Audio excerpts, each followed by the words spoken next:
Bom dia pessoal, tudo bem com vocês? Iniciando a semana, a gente está quase fechando aqui as postagens feitas lá no mês de abril no Google Class. Eu estou aqui já na última semana, nós já fizemos aqui praticamente todas as atividades postadas e aqui a gente vai hoje fazer a atividade do Jeca Tatu, que é do escritor Monteiro Lobato, também autor pré-modernista.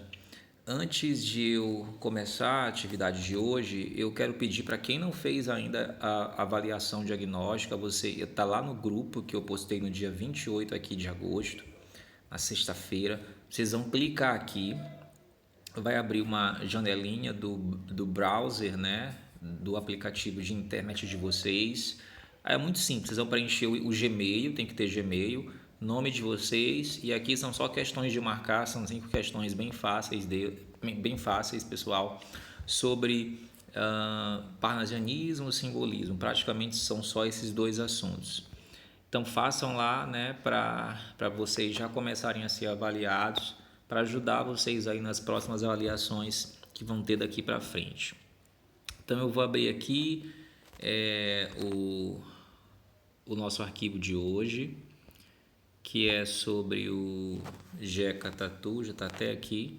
Essa atividade aqui eu postei, então, só confirmando aqui no dia 20 de abril, certo? Então a gente vai fazer aqui só a seção margens do texto, que foi praticamente o que eu escaneei. Vou ler para vocês e em seguida a gente vai fazer as questões aí propostas, certo? Jeca Tatu Monteiro Lobato. Pobre Jeca Tatu, como és bonito no romance e feio na realidade. Jeca mercador, Jeca lavrador, Jeca filósofo.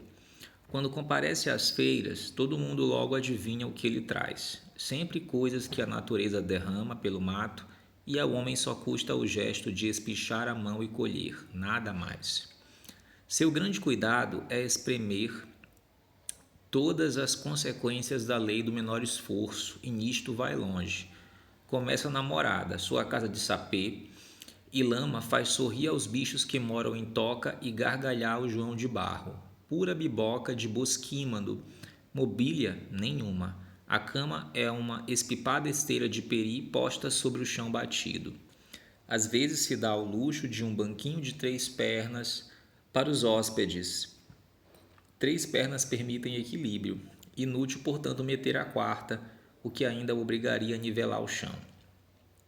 Para que assentos, se a natureza os dotou de sólidos? Os dotou de sólidos, rachados calcanhares sobre os quais se sentam. Nenhum talher.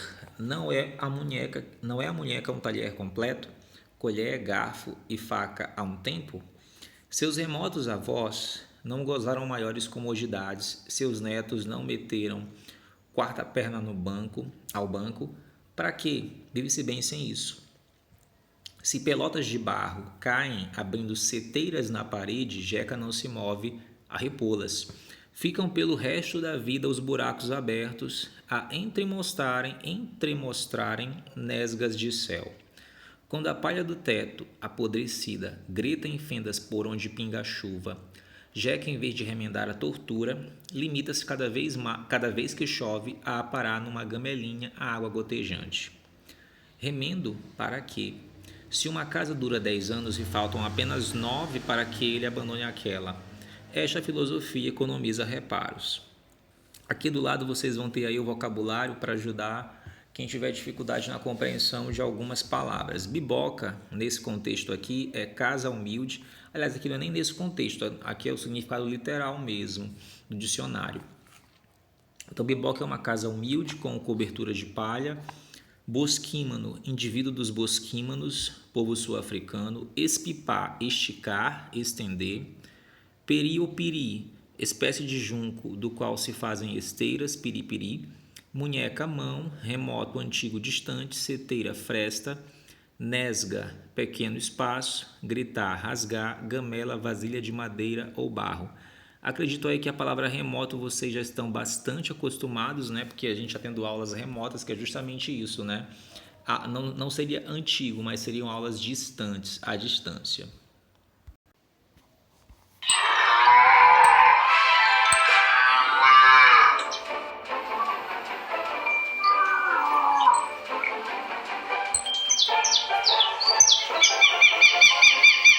Jeca, levanta, homem. Você podia levantar mais cedo, Jeca? Largue mão de ser um homem mole. Ah, mulher, eu não sou homem mole, eu vivo duro. O café tá pronto? Não, precisa buscar água lá no poço. E essa jarra de água? É um pinico, ignorante. Depois você reclama de eu usar minha meia pra fazer café, é o infortúnio. Oi, o pai, levantou. Vai pra onde, pai? Carnaval? Folia de Reis? Procissão? Só a mãe mesmo pra fazer o pai levantar e tomar banho. Ok, pessoal, então tanto o texto aqui que nós lemos quanto o vídeo falam aí do Jeca Tatu, né? Esse personagem que não é bem um personagem, claro, ele escreveu aí Jeca Tatu na obra Urupês, mas o Jeca Tatu é um tipo que ele é um personagem, no caso, que ele se inspirou em alguém da realidade, daquela época, né? Aquela pessoa que é claro que tem um certo preconceito, né? Ele via um pouco a pessoa sertaneja, a pessoa do interior, né? A gente até na verdade às vezes usa essa expressão Jeca Tatu para se referir a alguém que é mais matuto, alguém que tem pouca instrução. E nessa época aí o Jeca Tatu do Monteiro Lobato se referia realmente a essas pessoas que ele achavam que eram pessoas preguiçosas, pessoas que tinham pouca inteligência, né, pouca instrução e por isso eram facilmente enganadas. Então é um personagem da literatura, mas inspirado, né, em tipos reais. Vamos aqui às questões. O que podemos concluir ao compararmos a personagem de Monteiro Lobato com o índio Peri de José de Alencar e os bravos e orgulhosos caboclos dos romances, regionalistas do romantismo? O que a gente pode, na verdade, comparar é porque tanto o índio Peri quanto esses personagens aí dos românticos lá do século XIX eram tipos idealizados, né? Eram personagens que saíam do imaginário dos autores que idealizavam, né? Pensavam, né? Em pessoas daquele jeito, pelo menos era o que eles desejavam que deveriam ser assim, né? As pessoas. Por isso que a gente fala aqui em idealização, né? Algo que é ideal não é real. Já o Jeca Tatu, ele também é um personagem da ficção, só que o Monteiro Lobato se inspirou, né, em pessoas reais. Então, por isso aí é que a gente pode colocar isso como resposta, né? O índio Peri e os personagens bravos e orgulhosos do romantismo, eles eram imaginários, idealizados, né? Dificilmente poderiam ter pessoas assim. Já Jeca Tatu, ou então outro tipo, o Policarpo Quaresma, né? Eram tipos que realmente existiram, né? Ou pelo menos eram inspirados em pessoas. Então eu vou colocar aqui como resposta e aí vocês aproveitam, né? Eu vou deixar aqui a resposta vocês. Ninguém fez aqui, deixa eu ver, Marquinhos Fonseca fez, então eu já não precisa mais fazer. Sidney Costa também fez e Luiz Fernando também fez, o resto ninguém fez, tem que fazer, viu? Vou colocar aqui a resposta, então a gente pode colocar assim, ó. Esses personagens eram idealizados, enquanto Jeca Tatu de Monteiro Lobato é real. Eu vou colocar no presente que é real porque ainda existem, né? Ainda existem pessoas, só que hoje falar que alguém é Jeca Tatu é meio preconceituoso, então não façam isso, né? Mas ainda tem pessoas que seguem esse estilo de vida aí do Jeca Tatu. Então aqui agora questão 2. Em Jeca Tatu, Monteiro Lobato investe contra a idealização do caboclo, apontando algumas das suas características negativas. Qual delas é a mais criticada no texto. Aqui e tanto no texto quanto lá no vídeo, né? No vídeo ele estava dormindo, ele disse que a mulher dele, né, ia passar o café na meia dele, e até mesmo para tirar a água do poço, né? Ele teve o que? Essa indisposição, que a gente pode traduzir aí como preguiça, como um conformismo, né? Alguém que é feliz com o que tem, né? Mesmo que isso que ele tenha seja algo que não seja tão bom, né, aos olhos dos outros. Então vamos colocar aí como preguiça, né, que é o fato de ele se conformar, né? Ele citou lá no texto, ele tem um banco de três pernas, né? Se bem que isso é uma figura de linguagem, mas ele não tem quatro suportes, porque 3 pernas já dá equilíbrio, né? Ele come com as próprias mãos, né? Porque o talher é algo dispensável.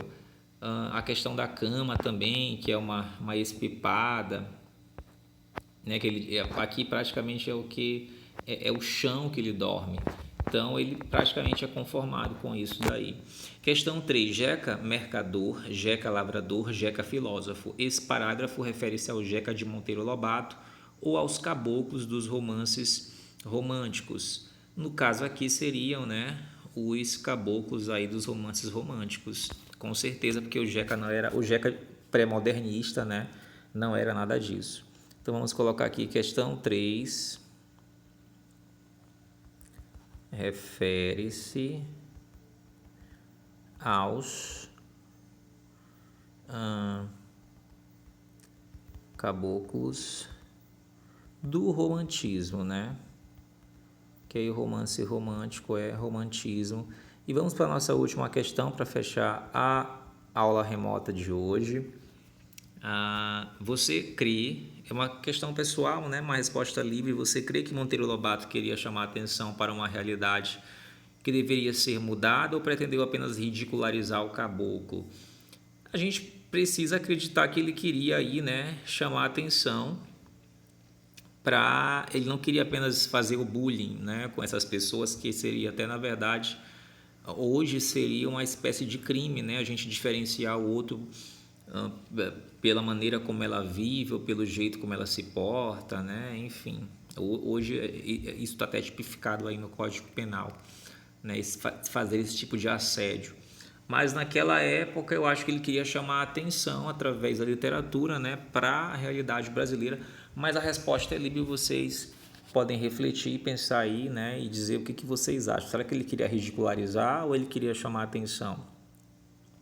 Então eu vou colocar aqui resposta livre, mas vocês não vão escrever isso, né? Tem que colocar uma resposta, eu estarei vendo. Certo? Então eu vou salvar aqui, vocês já vão poder ver aí, né, a resposta no sala de aula. E é isso, certo, gente? Agradeço a atenção de todos, até a próxima, tenham um bom início de semana.